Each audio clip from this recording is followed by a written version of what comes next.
शादी नवरात्रे शुरू हो रहे हैं, तो आज की वीडियो में बात करेंगे शादी नवरात्रे कब से कब तक हैं, सप्तमी कब है, अष्टमी कब है, नवमी कब है। साथ ही इस वीडियो में बात करेंगे कि आपको माँ की चौकी कैसे सजानी चाहिए, कैसे अखंड जोत जलानी चाहिए अपने घर में और कैसे उसका ध्यान रखना चाहिए। और इन नवरात्रों में आप ऐसे कौन से उपाय कर सकते हो जिससे आपकी विवाह की प्रॉब्लम दूर हो जाए, हेल्थ रिलेटेड कोई भी प्रॉब्लम चल रही है तो वो दूर हो जाए, या आप अगर कर्जे से बहुत ज़्यादा परेशान है तो उसमें आपको राहत मिले, आपकी मनोकामनाएं सारी पूरी हो जाएं। तो डिटेलिंग में वीडियो में बात करेंगे। तो हेलो, दिस इज मी राजा सचदेवा। आप सभी लोगों का मेरे चैनल पे बहुत बहुत स्वागत है। होप करता हूँ आप सब अच्छे होंगे, बढ़िया होंगे। चैनल पे पहली बार आए हो तो चैनल को सब्सक्राइब जरूर कर दें और बेल आइकन को भी ज़रूर दबा दें, क्योंकि आपको मेरे चैनल पे ऐसी और भी वीडियोज़ मिलती रहती हैं।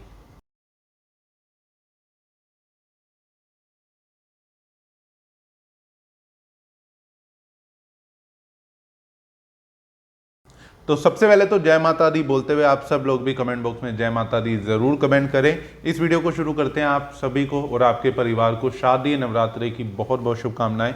मैं यही कामना करूंगा कि आपकी सारी मनोकामनाएं माता रानी जरूर पूरी करें। सबसे पहले शादी नवरात्रि कब से कब तक है, ये बहुत इंपॉर्टेंट है। 3 अक्टूबर 2024 से शादी नवरात्रि शुरू हो रहे हैं। 3 अक्टूबर 2024 को शादी नवरात्रों का पहला दिन होगा। अब कलश स्थापना का क्या मुहूर्त रहने वाला है, ये बहुत इंपॉर्टेंट चीज़ है, क्योंकि सबसे पहले दिन हम कलश स्थापना करते हैं जो कि बहुत इंपॉर्टेंट होती है। तो उसका जो 2 मुहूर्त निकल के आ रहे हैं, पहला मुहूर्त रहेगा सवेरे 6:15 से 7:22 तक का। दूसरा जो अभिजीत मुहूर्त रहने वाला है वो रहेगा 11:45 से 12:30 बजे तक का, यानी कि 12:30 PM तक का शुभ मुहूर्त रहने वाला है। इस टाइम में आप कलश स्थापना कर सकते हो, इन दोनों में से जिस भी टाइम पे आप कंफर्टेबल हो। अब इस बार शादी नवरात्रों में बहुत ज़्यादा कंफ्यूजन डाउट्स आ रहे हैं कि सप्तमी कब है, अष्टमी कब है, नवमी कब है, क्योंकि एक ही दिन पे दो तिथियां पड़ रही हैं। तो मैं आपको बहुत ही सिंपल तरीके से क्लियर करता हूं इस चीज़ को। अगर हम सप्तमी की बात करें तो 9 तारीख को सप्तमी लग जाएगी, दोपहर को 12:15 के अराउंड सप्तमी लग जाएगी, जो कि रहेगी 10 अक्टूबर 2024 को सवेरे 12:30 बजे तक, यानी कि 12:30 PM तक रहेगी।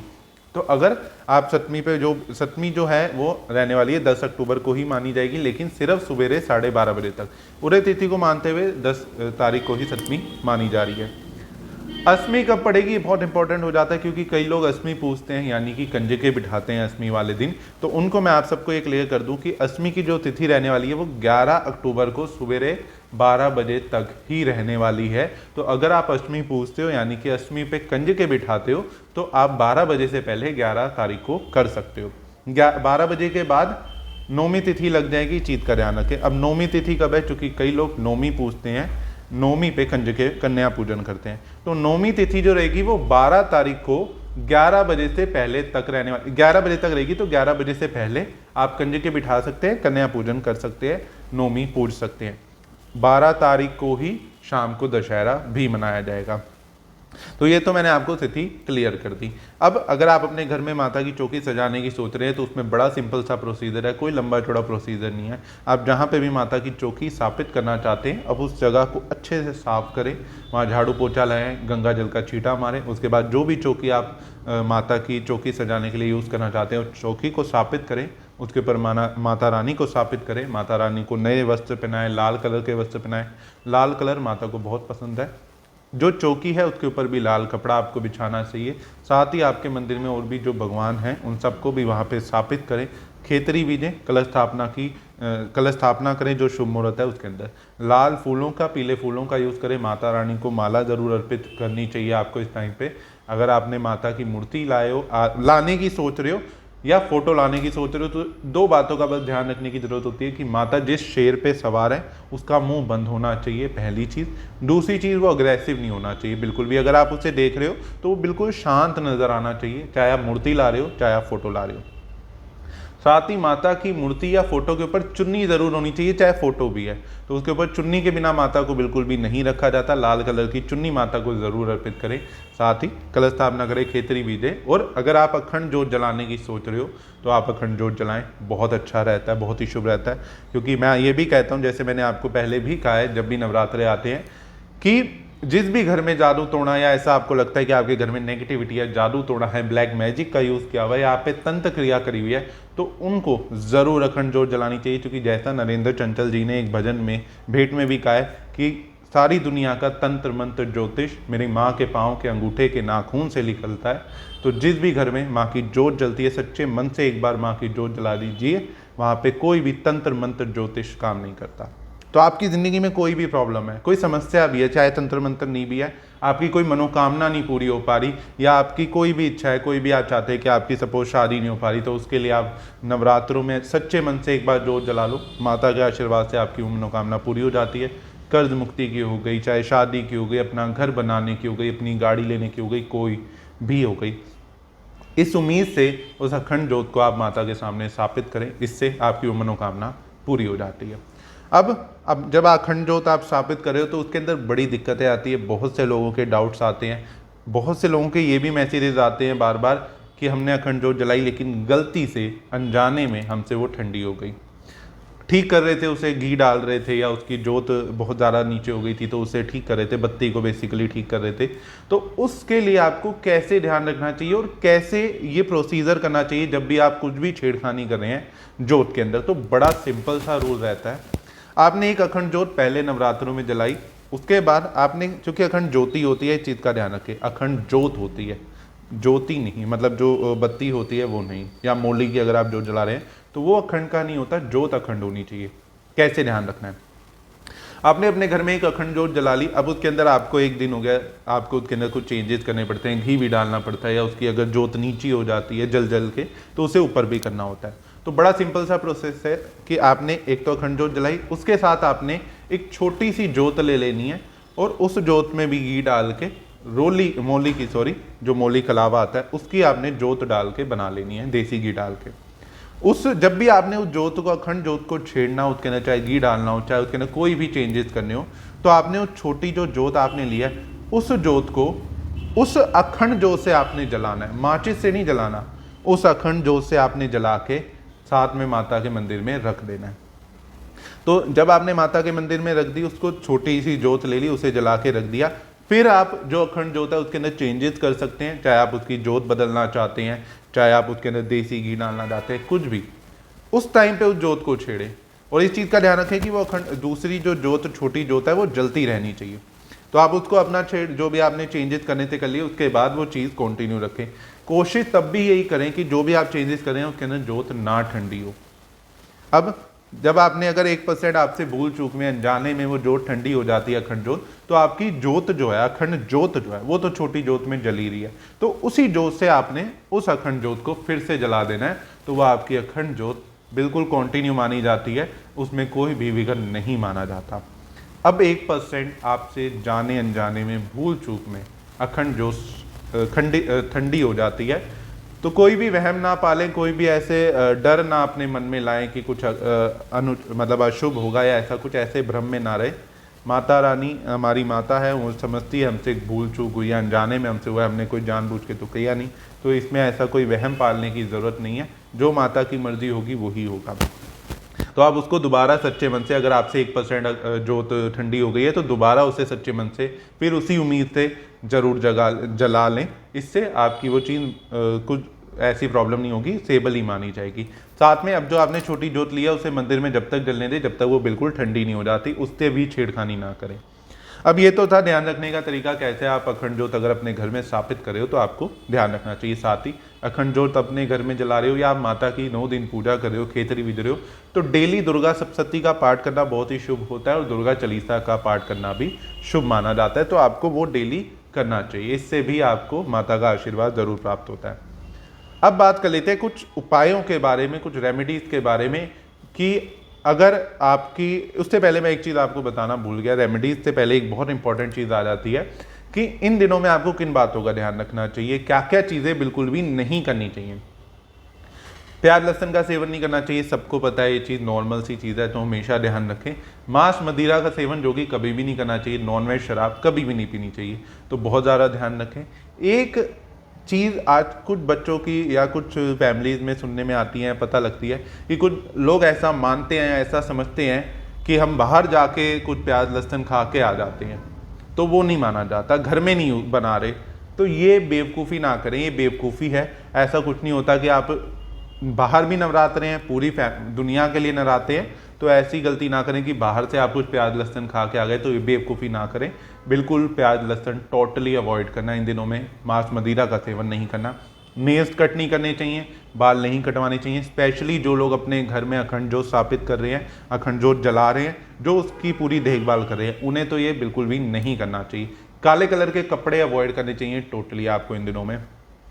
साथ ही नरासों से पहले ही कोशिश करें अपने घर की पूरी साफ सफाई अच्छे से कर लें, क्योंकि जब माता रानी आपके घर आए तो उन्हें आपके घर में बिल्कुल भी गंदगी नहीं दिखनी चाहिए। तो अपना पूरा मंदिर भी और अपने घर को पूरा अच्छे से साफ ज़रूर कर लें। तो इन सब चीज़ों का ध्यान रखना चाहिए। किसी भी पशु पक्षी को नुकसान कभी भी नहीं पहुँचाना चाहिए। हमेशा ध्यान रखें, पशु पक्षियों की सेवा करते रहा करें, इससे भी माता का आशीर्वाद प्राप्त होता है। तो इस चीज़ का ध्यान रखें। अब जैसे मैंने आपको कहा कि कुछ उपाय, कुछ समस्या के अकॉर्डिंग रेमेडीज आपको क्या करनी चाहिए जिससे आपकी ज़िंदगी में कुछ प्रॉब्लम ठीक हो सके। वैसे तो जैसे मैंने वीडियो के शुरू में भी बोला कि अगर आप सच्चे मन से माता की जोत जला लोगे तो आपकी वैसे ही सारी मनोकामना माता पूरी कर देगी।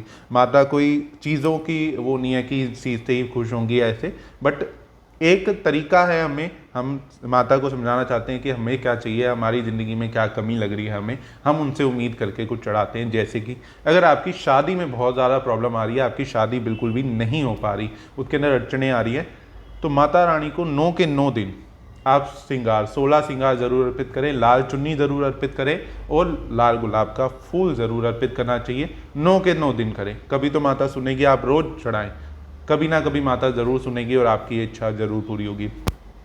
साथ साथ मैं आपको उपाय बता रहा हूँ, कमेंट बॉक्स में जय माता दी ज़रूर लिखते रहें, जिससे माता रानी की कृपा आप पर बनी रहे। दूसरा उपाय, अगर आपको बहुत ज़्यादा हेल्थ रिलेटेड प्रॉब्लम चल रही है, हेल्थ बहुत ज़्यादा ख़राब रहती है, बार बार कोई ना कोई प्रॉब्लम आती रहती है, तो माता को गुड़ चने का भोग लगाना एक अच्छा उपाय होगा, जिससे आपकी जो भी हेल्थ रिलेटेड प्रॉब्लम चल रही है वो दूर हो जाएगी। साथ में लाल गुलाब के फूल ज़रूर चढ़ाएं, क्योंकि लाल गुलाब माता रानी को बहुत पसंद है, तो आपको ज़रूर चढ़ाने चाहिए। 9 लाल गुलाब के फूल माता को चढ़ाने चाहिए, गुड़ चने का भोग लगाना चाहिए। अगर आपको कोई ब्लड से रिलेटेड प्रॉब्लम बहुत ज़्यादा परेशान कर रही है, ब्लड, बीपी, शुगर, थायराइड, कोई भी ब्लड से रिलेटेड प्रॉब्लम है, तो उस केस में आप शिवलिंग के ऊपर अनार का रस चढ़ाएं और माँ काली को अनार जरूर अर्पित करें इन 9 दिनों में। इससे भी आपकी ब्लड से रिलेटेड जो भी प्रॉब्लम है वो खत्म हो जाती है। अनार और चकुंदर शेरावाली माता को और अनार काली माता को अर्पित करना चाहिए। इससे आपकी ब्लड से रिलेटेड प्रॉब्लम सॉर्ट आउट होने लग जाती है। साथ ही अगर आपका अपना मकान नहीं बन पा रहा, आपके मकान में बहुत ज़्यादा प्रॉब्लम्स आ रही हैं बनने में, कईयों का ये भी केस है कि प्लॉट है, बिल्डिंग नहीं खड़ी हो पा रही, यानी कि उसके कंस्ट्रक्शन नहीं कर पा रहे, मकान बना नहीं पा रहे, तो दोनों ही केस में, चाहे आपके पास मकान बन ही नहीं पा रहा आपका, या ज़मीन है लेकिन उसके ऊपर मकान नहीं खड़ा कर पा रहे, तो दोनों ही केस के लिए अपने आसपास देखें कि कोई भी ऐसा मंदिर हो जो इस टाइम कंस्ट्रक्शन में हो, यानी कि बन रहा हो, तो वहाँ पे कुछ भी सामग्री कंस्ट्रक्शन की, रोड़ी, बदरपुर, सीमेंट, ईंटें, कुछ भी, जो भी क्षमता है, कोई ये नहीं कि बहुत सारा, चाहे आपकी 10 ईंटों की क्षमता है, आप 10 ईंटें ज़रूर दे के आएँ और इसी उम्मीद से दे के आए कि यह माता रानी मेरा भी अपना मकान बन जाए, मेरा भी अपना एक छोटा सा घर बन जाए। इससे आपका मकान ज़रूर बन जाता है, कुछ ही टाइम में माता के आशीर्वाद से आपका मकान बन जाता है। अगर आपको बहुत ज़्यादा फाइनेंशियली प्रॉब्लम चल रही है, आपको पैसे की बहुत ज़्यादा तंगी आ रही है, पैसा बिल्कुल भी नहीं आ रहा, तो इन 9 दिनों में आप ये उपाय कर सकते हो। डेली भी कर सकते हो या किसी भी दिन कर सकते हो। आपने 9 पान के पत्ते लेने हैं, एक सुपारी लेनी है, एक पताशे का जोड़ा लेना है। पताशे के जोड़े का मतलब कि 2 पीस पताशे के और एक लौंग का जोड़ा, 2 लौंग, साबुत लौंग लेने हैं, और पान के पत्ते के ऊपर सुपारी, पताशे, लौंग रख के और साथ में 1-1 रुपया रख के आपने माता को अर्पित करना है। 9 के 9 पान के पत्ते माता को अर्पित करें और उनसे ये कामना करें कि जो भी आपको फाइनेंशियली प्रॉब्लम आ रही है वो धीरे धीरे दूर हो जाए। साथ ही मैंने आपसे जो शादी का उपाय शेयर किया, इस चीज़ का ध्यान रखें कि वो उपाय लड़कों ने नहीं करना, सिर्फ लड़कियां कर सकती हैं। 16 श्रृंगार सिर्फ लड़कियां माता को अर्पित कर सकती हैं। लड़के चाहें तो माता को लाल गुलाब के फूल ज़रूर अर्पित कर सकते हैं, उसके अंदर कोई प्रॉब्लम नहीं है, और उनसे कामना कर सकते हैं कि मेरे जो भी विवाह में प्रॉब्लम आ रही है वो दूर हो जाए। अब अगर आप कर्जे से बहुत ज़्यादा परेशान चल रहे हो, फाइनेंशियली प्रॉब्लम बहुत ज़्यादा चल रही है, कर्जे से बाहर ही नहीं निकल पा रहे, तो उस कर्जे से पहले जो मैंने आपको धन प्राप्ति के लिए एक उपाय बताया, 9 पान के पत्तों वाला, वो ज़रूर करें, क्योंकि जब तक पैसा आएगा नहीं कर्जा उतरेगा नहीं। उसके बाद ये उपाय करें, अगर आपके पास पैसा आ रहा है लेकिन फिर भी कर्जा नहीं उतर पा रहा, तो उस केस के लिए उपाय आपको बहुत ज़रूरी है करना। आपको ये करना चाहिए कि एक तो लाल गुलाब के फूलों की गठरी बना के बहुत सारे लाल गुलाब के फूल ले लो, 11, 21, 51 लाल गुलाब के फूल लेके माता के चरणों में अर्पित करो और उनसे ये कामना करो कि मेरे को बहुत ज़्यादा कर्ज मुक्ति नहीं हो पा रही, कर्जे में मैं फंसता जा रहा हूँ, तो मेरा कर्जा जल्दी से जल्दी कम करवाओ। साथ ही माता को शहद का भोग लगाना है, इसके साथ ही चीज़ का ध्यान रखें। और दुर्गा सप्तशती के 7वें और 10वें अध्याय का पाठ करना भी बहुत ज़रूरी है आपको, जिससे आपका कर्जा धीरे धीरे उतरने लग जाता है। वैसे विघ्नेश्वरी चालीसा भी आपको पढ़नी चाहिए, 100 दिन लगातार पढ़ने से आपका कर्जा उतर जाता है, जैसे मैं आपको पहले भी वीडियो में बता चुका हूँ। तो वो भी एक अच्छा ऑप्शन है, आप इस टाइम में कर सकते हो। इन दिनों में करने से आपकी जो भी कर्जा आप पे बढ़ता जा रहा है वो धीरे धीरे खत्म हो जाता है। अब मनोकामना पूर्ति का ऐसा कौन सा उपाय करना चाहिए जिससे आपकी हर मनोकामना पूरी हो जाए। मनोकामना पूर्ति का ये उपाय मैं आपसे साथ पहले भी शेयर कर चुका हूँ, कई बार पिछले नवरात्रों में भी किया था। तो बहुत से अच्छे रिजल्ट, इसका फीडबैक मेरे को सुनने में आता है कि बहुत से लोगों की मनोकामना पूरी हुई है इस उपाय से, बहुत से लोगों की इच्छा पूर्ति हुई है। तो एक बार फिर से मैं आपको ये आपके साथ इस उपाय को शेयर कर रहा हूँ, आप करें, उम्मीद के साथ करें। माता रानी की कृपा से, हनुमान जी की कृपा से आपकी सभी मनोकामना पूरी हो जाती है, क्योंकि ये उपाय हनुमान जी का है। नवरात्रों के दिनों में करना है, मंगलवार को करना है। 8 तारीख का शायद मंगलवार है, तो शायद है, कंफर्म प्लीज़ कर लें। जो भी मंगलवार नवरात्रों में आ रहा है उस मंगलवार पे आपने इस उपाय को करना है, जिससे आपकी कोई भी मनोकामना, कर्ज मुक्ति की, शादी विवाह की, संतान सुख की प्राप्ति की, फॉरेन ट्रैवल की, अपना मकान, अपनी गाड़ी की, कोई भी मनोकामना हो सकती है। कोई शत्रु पे विजय पाने की शर्त यह है कि आप सही होने चाहिए। कोई कोर्ट कचहरी में विजय पाने की शर्त अगेन यही है कि आप सही होने चाहिए। तो किसी भी मनोकामना के लिए आप ये उपाय कर सकते हो। जो उपाय आपने मंगलवार को ही करना है नवरात्रों के दिनों में। अब आपने करना क्या है, साथ ही मैं आपको बता दूं, ये उपाय मैं आपको भी तो बता ही रहा हूं, लेकिन आपको कोई भी इन उपाय से रिलेटेड डाउट है तो इसके ऊपर एक कंप्लीट वीडियो भी मेरे चैनल पे अपलोडेड है, हनुमान जी का मनोकामना पूर्ति का चमत्कारी उपाय के नाम से, बाय राजा सचदेवा। आप सर्च करेंगे आपको वीडियो मिल जाएगी। पूरी वीडियो में मैंने आपको उपाय करके भी दिखाया है कि कैसे ये उपाय करना चाहिए, क्या तरीका है, किस टाइम पे, सब कुछ सारे डाउट आपके क्लियर करें। क्योंकि पहले जब जैसे जैसे मैं ये वीडियो बार बार आपके साथ शेयर करता हूँ, ये उपाय शेयर करता हूँ, तो आपके जो जो डाउट्स आए तो वो सारे डाउट्स को मैंने एक ही बार में क्लियर करने की कोशिश करी है। लेकिन फिर भी कोई डाउट रह जाता है तो आपके पास मेरा नंबर है, आप व्हाट्सएप कर सकते हैं। कोशिश रहेगी जल्द से जल्द आपको रिप्लाई देने की।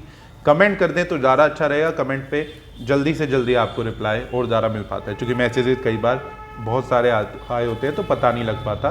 तो बेस्ट रहेगा कि आप इसी वीडियो में या उस वीडियो में कमेंट करके पूछ लें। अब आपने उपाय करना क्या है, आपने बड़ा सिंपल सा है, थोड़े से लौंग ले लेने हैं। 108 लौंग हमें चाहिए, 108 लौंग ले लेने हैं आपने, मौली ले लेनी है और एक सरसों के तेल का दिया बनाना है, मीठा पान लेना है। अब 108 लौंग की आपने माला बना लेनी है मौली से, मौली कलावा जिसे कल हाथों में बांधते हैं, लाल कलर का जो होता है। तो इस कलावे का, मौली का यूज़ करते हुए आपने लौंग लेते हुए एक 108 लौंगों की माला बना लेनी है, एक सरसों के तेल का दिया, एक मीठा पान, और ये सब लेके आपने सिंदूरी हनुमान जी के मंदिर चले जाना है। हनुमान जी को वो माला अर्पित करनी है, लौंग वाली माला अर्पित करनी है। जब आप माला अर्पित कर रहे हो तो भी आपने अपनी मनोकामना को सोचना है, बोलना है। माला बना रहे हो तब भी अपनी मनोकामना को सोचना है और बोलना है। दूसरी चीज़, जब आप माला अर्पित कर रहे हो, दिया जला रहे हो, ये दिया उम्मीद का दिया आप हनुमान जी के सामने जला रहे हो, साथ ही आप मीठा पान हनुमान जी को जब भोग लगा रहे हो, तो ये सब करते टाइम आपने अपनी मनोकामना को मन ही मन सोचना है और बोलना है। उसके बाद वहीं बैठ के आपने 3 बार हनुमान चालीसा का पाठ करना है, और हनुमान चालीसा का पाठ करने के बाद फिर से आपने अपनी मनोकामना को सोचना है और कहना है हनुमान जी, मैं प्रभु श्री राम का भक्त हूँ, मेरी इस मनोकामना को जल्दी से जल्दी पूरा करें। हनुमान जी के आशीर्वाद से, माता रानी के आशीर्वाद से बहुत ही जल्द आपकी वो मनोकामना पूरी हो जाती है, जैसा आपने मेरे साथ फीडबैक शेयर करा। अगर आपके साथ भी ऐसा हुआ, आपने उपाय पहले कर चुके हो और आपकी मनोकामना पूरी हुई है, तो कमेंट बॉक्स में मेरे साथ जरूर शेयर करें, ताकि मुझे भी पता लगे कि और किन किन लोगों की मनोकामना पूरी हुई है। तो ये थी वीडियो जिसके अंदर मैंने आज आपके साथ शारदीय नवरात्रि की डिटेलिंग में आपको डिटेल दी है, कब है, क्या क्या चीज़ों का ध्यान रखना चाहिए, क्या क्या उपाय करने चाहिए। वीडियो अच्छी लगी हो तो कमेंट बॉक्स में जय माता दी लिख के ज़रूर मेरे साथ शेयर करें।